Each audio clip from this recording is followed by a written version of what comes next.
Hey there. So, I've been really into the world of Microsoft Azure AI lately, and I just stumbled upon this fascinies tutorial about computer vision implementation using Microsoft's cognitive services. It sounds like an essential skill set, especially as we are living in a visually rich tech landscape, don't you think so? Picture this: your business needs to sort and recognize images automatically, or maybe even extract text from pictures for better business reports. It seems impossible, right? That's where Azure Cognitive Services swoops in to save the day, providing a suite of powerful tools that handle just that and a whole lot more. According to this tutorial, they start by explaining why implementing computer vision can transform a business. It could mean, for example, identifying and counting the number of items in an image quickly, or even detect a specific object with precision.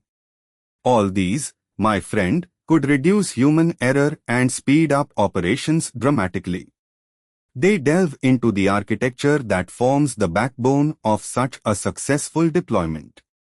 For example, setting up the resources across different Azure regions for redundancy and lower latency, and the proper segmentation of services to optimize costs without affecting the performance.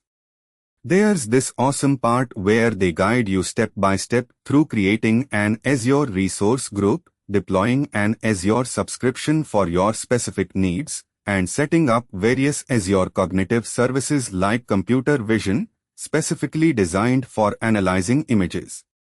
They even cover how to grab an API key, which, trust me, is the cheat code for making your program understand what's in pictures.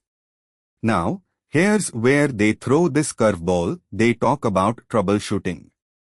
They explain how to diagnose an issue where an error keeps popping up. It's a bit of a roller coaster, reading through the error codes and linking them back to the specific service. This part could save you a ton of head-scratching hours because you